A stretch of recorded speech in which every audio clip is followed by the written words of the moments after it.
২৪ আমরা শুনছি প্রাত সাকার বাংলা মুরলী। আজকের মহাবাক্য, এই মহাবাক্যে বাবা বলেছেন, মিষ্টি বাচ্চারা, তোমাদের এখন শান্তিধাম ও সুখধামে যাওয়ার উপায় প্রাপ্ত হয়েছে। তোমরা বাবাকে স্মরণ করতে করতে পবিত্র হয়ে, কর্মাতীত হয়ে নিজের শান্তিধামে চলে যাবে। প্রশ্ন: বাবার স্নেহ ভালোবাসা কোন বাচ্চাদের প্রাপ্ত হয়? বাবাকে শো অর্থাৎ প্রত্যক্ষ করাবে কিভাবে? উত্তর: যে বাচ্চারা বিশ্বস্ত, সার্ভিসেবল এবং খুব মিষ্টি স্বভাবের, কখনো কাউকে দুঃখ দেয় না, এমন বাচ্চাদেরকে বাবার স্নেহপূর্ণ স্পর্শ প্রাপ্ত হয়। বাচ্চারা যখন তোমাদের নিজেদের মধ্যে অনেক অনেক স্নেহ থাকবে, কখনো ভুল হবে না, দুঃখদায়ী কথা বলবে না, সদা ভাই ভাইয়ের আত্মিক স্নেহ থাকবে, তখন বাবাকে শো করতে পারবে। আজকের গীত আমাদের আশ্রয় দিয়েছেন যিনি, ওনাকে অনেক শুক্রিয়া। ওম শান্তি। এই গীত তো বাচ্চারা অনেকবার শুনেছে। বাচ্চারা বুঝতে পেরেছে যে এই আবাগমনে আমরা কত পরিশ্রান্ত হয়েছি। ড্রামার প্ল্যান অনুযায়ী এক শরীর ত্যাগ করে অন্য শরীর ধারণ করেছি। সুখধামে নিজ থেকেই এক শরীর ত্যাগ করা হতো, অন্যটি ধারণ করা হতো খুশির অনুভূতি সহকারে। এখন বাবা খুশি সহকারে শরীর ত্যাগ করার জন্য বোঝাচ্ছেন। বাচ্চারা বুঝেছে আমরা আত্মারা পরম ধাম থেকে এসেছি। আমরা আত্মারা এখানে নিজের নিজের পার্ট প্লে করি। সর্বপ্রথমে আত্মার নিশ্চয় হওয়া উচিত যে আমরা হলাম অবিনাশী আত্মা। বাচ্চাদের বোঝানো হয় সাহারা বা আশ্রয় একমাত্র বাবাই প্রদান করেন। বাবাকে স্মরণ করলে অনেক খুশির অনুভূতি হয়। এইসব হলো বোঝার বিষয়। প্রথমে সবাই থাকে শান্তিধামে, তারপর সর্বপ্রথমে আসে সুখধামে। বাবা তোমাদের সাহারা প্রদান করেন। বাচ্চারা তোমাদের শান্তিধাম, সুখধাম এই এলো বলে। এটা তো নিশ্চিত যে আমরা আত্মারা এক শরীর ত্যাগ করে অন্যটি ধারণ করি। প্রথম থেকেই অবিনাশী পার্ট প্রাপ্ত হয়েছে। তোমাদের এই 84 জন্মের পার্ট প্লে করতে হবে। বাবা বাচ্চাদের সঙ্গেই কথা বলেন, কারণ এই কথাগুলি তোমরা বাচ্চারা ছাড়া আর কেউ জানে না। এই পুরুষোত্তম সঙ্গম যুগেই পুরুষোত্তম হওয়ার জন্য বাবা পথ বলে দেন। আত্মারা কোনো রকম ভয় থাকা উচিত নয়। আমরা তো অনেক উচ্চ পদ প্রাপ্ত করি। তোমরা সবাই জন্মগুলি জেনেছ। এখন হলো শেষ জন্ম। আত্মা বুঝেছে আমরা সাহারা প্রাপ্ত করেছি শান্তিধাম, সুখধামে যাওয়ার জন্য। তো খুশি ও আনন্দে যাওয়া উচিত। কিন্তু এখন এই জ্ঞানও প্রাপ্ত হয়েছে যে আত্মা হলো পতিত। আত্মার উড়ে যাওয়ার পাখা ভেঙে গেছে। মায়া পাখা ভেঙে দিয়েছে, তাই ফিরে যেতে পারে না। পবিত্র অবশ্যই হতে হবে। সেখান থেকে নিচে তো এসে গেছে, কিন্তু এখন নিজে নিজে ফিরে যেতে পারে না। সবাইকে পার্ট প্লে করতেই হয়। তোমাদেরও এমন বুঝতে হবে আমরা হলাম অনেক উঁচু কুলের। এখন আমরা পুনরায় উঁচু বংশের রাজ্যভাগ্য প্রাপ্ত করি। তখন আমরা এই শরীর নিয়ে কি করব? আমাদের তো সেখানে নতুন শরীর প্রাপ্ত হবেই। এইরূপ নিজের সঙ্গে কথা বলো। বাবা নিজের পরিচয় দিয়েছেন রচনার আদি মধ্য অন্তের রহস্য বোঝান, যে আত্মাই শতপ্রধান, শত রজ তম স্থিতিতে আসে। এখন আবার আত্ম অভিমানী হতে হয়। আত্মাকেই পবিত্র হতে হবে। বাবা বলেছেন শুধুমাত্র এক আমাকেই স্মরণ করো, আর অন্য কাউকে স্মরণ করো না। ধন সম্পদ, বাড়ি, সন্তান ইত্যাদিতে বুদ্ধি বিচরণ করলে কর্মাতীত অবস্থা প্রাপ্ত করতে পারবে না। তখন পদমর্যাদা কম হয়ে যাবে এবং সাজা ভোগও করতে হবে। এখন আমরা আত্মারা ফিরে যাব, পবিত্র হয়ে ফিরতে হবে। বাবা এসেছেন পবিত্র করতে, তো আমরা আনন্দের সাথে বাবাকে স্মরণ করব, যাতে আমাদের বিকর্ম বিনাশ হয়ে যায়। নিজেরা স্মরণ করলে তবেই অন্যদের বললে তীর লাগবে। একেই বিচার সাগর মন্থন বলা হয়। সকাল বেলায় বিচার সাগর মন্থন ভালো হয়, কারণ বুদ্ধি ভালো থাকে, রিফ্রেশ হয়। ভক্তিও সেই সময় করা হয়।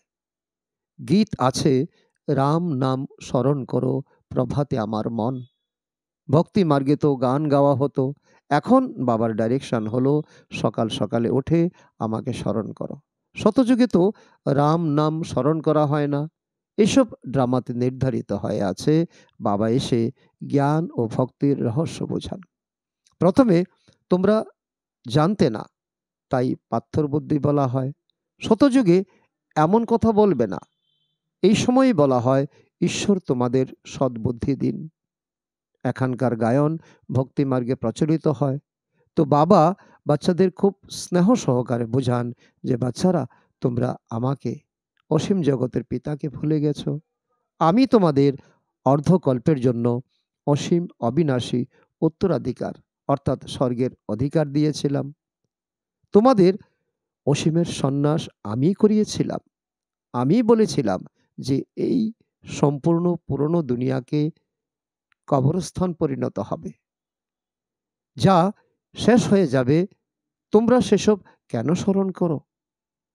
আমাকে তোমরা আহ্বান করেছিলে না যে, বাবা, আমাদের পতিত দুনিয়া থেকে মুক্ত করো, পবিত্র দুনিয়ায় নিয়ে চলো। পতিত দুনিয়ায় কোটি কোটি মানুষ আছে, পবিত্র দুনিয়ায় সংখ্যায় খুব কম থাকে। তো কালেরও কাল মহাকালকে আহ্বান করা হয়েছে, তাই না? ভক্তরা ভগবানকে ডাকে যে এসে ভক্তির ফল প্রদান করুন। আমরা অনেক পরিশ্রান্ত। অর্ধকল্পের এই অভ্যাস ত্যাগ করতে পরিশ্রম লাগে। এইসব ড্রামাতে নির্ধারিত রয়েছে। বাচ্চারা নম্বর অনুসারে, পুরুষার্থ অনুযায়ী নিজের কর্মাতীত অবস্থাকে প্রাপ্ত করে, পূর্বকল্পের মতো। তারপরে বিনাশ হয়ে যাবে। এখন তো থাকবার জায়গাও নেই, আনাজ নেই, খাবে কি? আমেরিকাতে বলা হয় কোটি কোটি মানুষ খাদ্যের অভাবে মারা যাবে। ন্যাচারাল ক্যালামিটিস, অর্থাৎ প্রাকৃতিক দুর্যোগ তো হবেই। যুদ্ধ লাগলে আনাজ আসবে কোথা থেকে? যুদ্ধ বিগ্রহ খুব ভয়ঙ্কর হয়। যা কিছু তাদের কাছে তৈরি আছে, তারা সব বাইরে বের করবে। প্রাকৃতিক দুর্যোগও কিছুটা সাহায্য করবে। তার আগেই কর্মাতীত অবস্থাকে প্রাপ্ত করতে হবে। শাম থেকে গৌর বর্ণে পরিণত হতে হবে। কাম চিতায় বসে শাম বর্ণ হয়েছে সবাই। এখন বাবা সুন্দর করছেন। আত্মাদের থাকার ঠিকানা তো একটাই, তাই না? তোমরা এখানে এসে পার্ট প্লে করছো। রাম রাজ্য ও রাবণ রাজ্য ক্রস করছো। বাবা বলছেন, এখন হলো পুরানো দুনিয়ার শেষ সময়। আমি আসি শেষ সময়ে, যখন বাচ্চারা আহ্বান করে।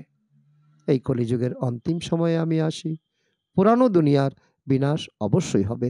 কথাতেও আছে না, কারো পৌষ মাস, কারো সর্বনাশ, অর্থাৎ মিরুয়া মত, মলুকা শিকার। কিন্তু বাবার শ্রীমত অনুসারে না চললে সেই খুশি অনুভব হবে না। তোমরা এখন বাচ্চারা জানো, আমাদের এই শরীর ত্যাগ করে অমরপুরীতে যেতে হবে। তোমাদের নামই হলো শক্তি দল, শিব শক্তি। তারপরে তোমরা হলে প্রজাপিতা ব্রহ্মা কুমার ও কুমারী। শিবের তো সন্তান তোমরা। পরে ব্রহ্মার সন্তান হলে ভাই বোন। প্রজাপিতা ব্রহ্মার দ্বারা রচনা হয়। ব্রহ্মাকে গ্রেট গ্রেট গ্র্যান্ড ফাদার বলা হয়। তো বাবা বসে আত্মাদেরকে বোঝাচ্ছেন, আত্মাই শরীর দ্বারা সবকিছু করে। আত্মার শরীরকে আহত করা হয়। তো আত্মা বলবে, আমি এই শরীর দ্বারা অমুক আত্মার শরীরকে আহত করেছি। বাচ্চারা পত্রে লেখে, আমি আত্মা এই শরীর দ্বারা এই ভুল কাজ করেছি। পরিশ্রম আছে, তাই না? এর উপরেই বিচার সাগর মন্থন করতে হবে। পুরুষদের জন্য খুব সহজ। বোম্বাইতে সকালে অনেক ঘুরতে যায়। তোমরা তো একান্তে বসে বিচার সাগর মন্থন করতে হবে। বাবার মহিমা বর্ণন করতে থাকো। বাবা সবই আপনার মহিমা। দেহধারীদের মহিমা কীর্তিত হয় না। বিদেহী উচ থেকে উচ হলেন ভগবান। তিনি কখনো নিজের দেহ ধারণ করেন না। নিজেই বলেন, আমি সাধারণ দেহে প্রবেশ করি। ইনি নিজের জন্মগুলি জানেন না। তোমরাও জানতে না, ইনি এখন আমার দ্বারা জেনেছেন, তো তোমরাও জেনেছ। সুতরাং এ হলো প্র্যাকটিস। বাবাকে স্মরণ করলে তোমাদের অনেক খুশি হবে। যখন নিজেদের আত্মা নিশ্চয় করব, তখন আত্মাকেই দেখতে থাকব, তখন বিকারের কোনো কথা উঠতেই পারে না। বাবা বলেন অশরীরী ভব। তাহলে ক্রিমিনাল সংকল্প উৎপন্ন হয় কেন? শরীর দর্শন করলেই পতন হয়। দেখতে হবে আত্মাকে। আমরা হলাম আত্মা, আমরা এই পার্ট প্লে করি। এখন বাবা বলছেন অশরীরী ভব। আমাকে স্মরণ করো, তো পাপ কেটে যাবে, এবং স্মরণের যাত্রায় থাকলে পুণ্য ধন জমা হবে। সকালের সময়টি হলো খুব ভালো। বাবা ব্যতীত আর কাউকে দেখবে না। এই লক্ষ্মী নারায়ণ হলো এইম অবজেক্ট। মনমানা ভব, মদ্দাজি ভব, এর অর্থ কেউ জানে না।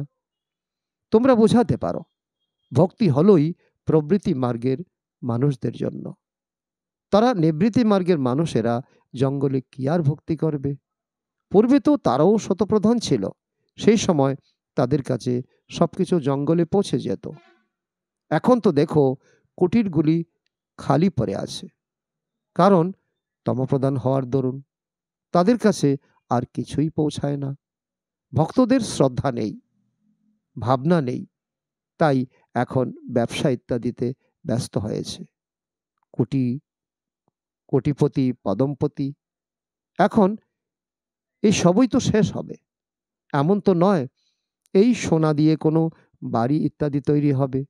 সেখানে তো সবকিছুই হবে নতুন, আনাজও হবে নতুন। নতুন দুনিয়ায় ফার্স্ট ক্লাস জিনিস থাকে। এখন তো ভূমি নষ্ট হয়েছে বলে ফলে আনাজও পুরোপুরি উৎপন্ন হয় না। সেখানে তো সম্পূর্ণ ভূমি তোমাদের, সাগরও তোমাদেরই থাকে। সেখানে কত শুদ্ধ ভোজন খাওয়া হয়। এখানে তো দেখো পশুদেরও ভোজন রূপে শিকার করা হয়। সেখানে এমন কোনো ব্যাপার নেই। অতএব বাচ্চারা, তোমাদেরকে বাবাকে অনেক ধন্যবাদ জানানো উচিত।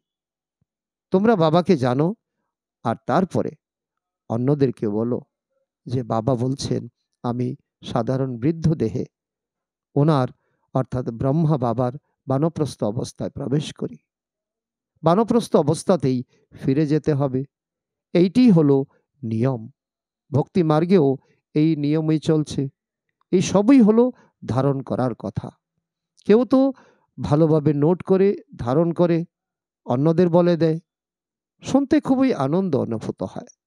কারণ এখন আশ্রয় বা সাহারা প্রাপ্ত হয়েছে।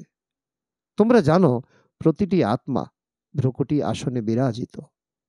আত্মার উদ্দেশ্যে বলা হয় ভ্রুকুটির মাঝে জ্বলজ্বল করে আশ্চর্য এক নক্ষত্র।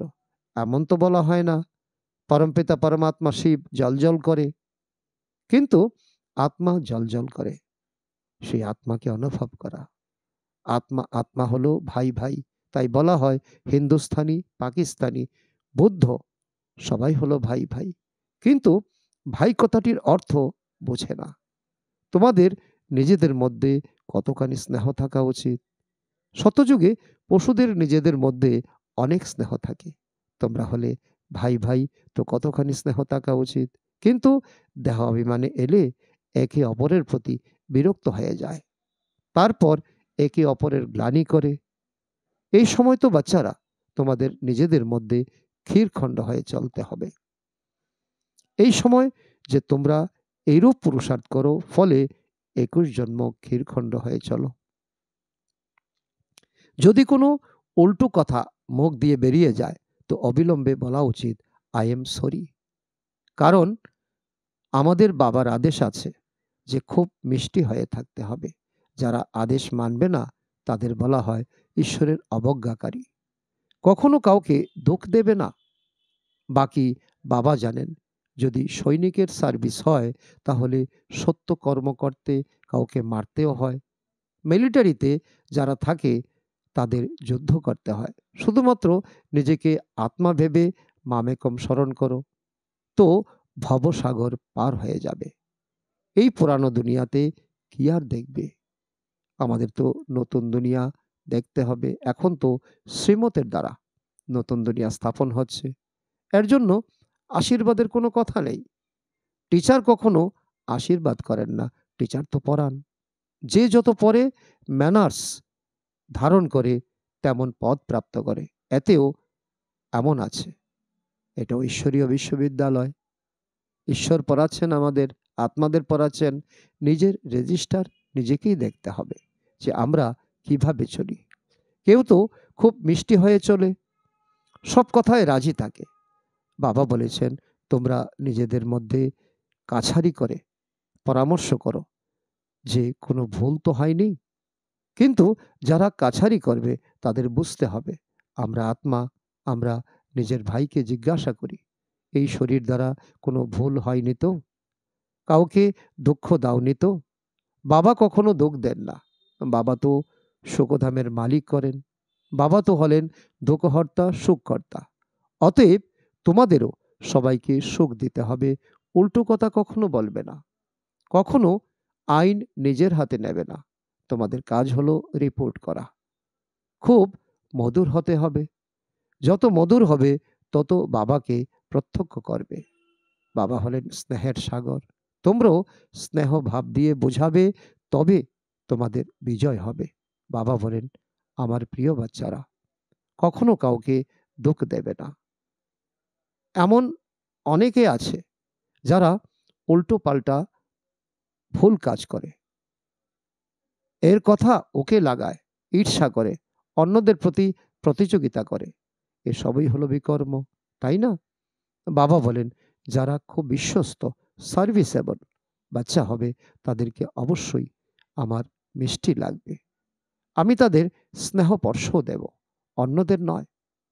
তখন বলবে, এদের বিশেষ যত্ন নেওয়া হয়, তারা বড় লোক। এমনভাবে অনেক ক্ষতি করে, উল্টোপাল্টা কাজ করে, অন্যের দোষ ধরে। বাবার কাছে সমাচার আসে, অমুকে বিড়ি খাওয়া ছাড়ছে না। বাবা বলেন, তাদেরও বোঝাতে হয় যে তোমরা যোগবল দ্বারা বিশ্বকে পবিত্র করতে পারো, তবে এইসব ছাড়তে পারো না। বাবাকে স্মরণ করো, বাবা হলেন অবিনাশী সার্জন। এমন ওষুধ দেবেন যে সব দুঃখ দূর হয়ে যাবে। আচ্ছা, মিষ্টি মিষ্টি হারানিধি বাচ্চাদের প্রতি মাতা পিতা বাপ দাদার স্মরণের স্নেহ সমন আর সুপ্রভাত। আত্মাদের পিতা তার আত্মারূপী বাচ্চাদের জানাচ্ছেন নমস্কার। আমরা আত্মারূপী সন্তানরা আমাদের মাতা পিতা বাপ দাদাকে জানাই স্মরণের স্নেহ সমন এবং সুপ্রভাত। ধারণার জন্য মুখ্য সার: ১ নম্বর, দেহ অভিমানে এসে একে অপরকে বিরক্ত করবে না। সব কথায় আনন্দে থাকতে হবে। কখনো এর কথা ওকে, ওর কথা একে বলে কথা চালাচালি করবে না। ঈর্ষা বা প্রতিযোগিতা করবে না। কাউকে দুঃখ দেবে না। নিজেদের মধ্যে খুব মিষ্টি, ক্ষীরখণ্ড হয়ে থাকতে হবে। নাম্বার ২, সকাল সকাল উঠে ভালোবেসে বাবাকে স্মরণ করতে হবে। নিজের সঙ্গে কথা বলতে হবে। বিচার সাগর মন্থন করে বাবাকে ধন্যবাদ জানাতে হবে। বরদান: নিজের পাওয়ারফুল স্থিতিতে স্থির থেকে মনসা দ্বারা সেবা করে নম্বর 1 সেবাধারী ভব। যদি কারো বাণীর দ্বারা সেবা করার চান্স নাও প্রাপ্ত হয়, তথাপি মনসা সেবার চান্স সবসময়ই আছে। পাওয়ারফুল আর সবথেকে বড় সেবা হলো মনসা সেবা। বাণীর সেবা হলো সহজ, কিন্তু মনসা সেবার জন্য প্রথমে নিজেকে পাওয়ারফুল বানাতে হয়। বাণীর সেবা তো স্থিতি উপরে নিচে হওয়া সত্ত্বেও করে নিতে পারবে, কিন্তু মনসা সেবায় এমনটি হতে পারে না যে নিজের শ্রেষ্ঠ স্থিতির দ্বারা সেবা করে সেই নম্বর 1 সেবাদারি ফুল মার্কস নিতে পারবে। স্লোগান: লৌকিক কার্য করেও অলৌকিকতার অনুভব করাই হলো সারেন্ডার হওয়া। অব্যক্ত সাইলেন্স দ্বারা ডবল লাইট ফরিস্তা স্থিতির অনুভব করো। এখন ডবল লাইট হয়ে দিব্য বুদ্ধিরূপী বিমানের দ্বারা সবথেকে উঁচু স্থিতিতে স্থিত হয়ে বিশ্বের সকল আত্মাদের প্রতি লাইট আর মাইটের শুভ ভাবনা আর শ্রেষ্ঠ কামনার সহযোগের ঢেউ বিস্তার করো। এই বিমানে বাপদাদার রিফাইন শ্রেষ্ঠ মতের সাধন হবে। তাতে অল্প একটু মনমত পরমতের নোংরা যেন না থাকে। আচ্ছা, ওম শান্তি।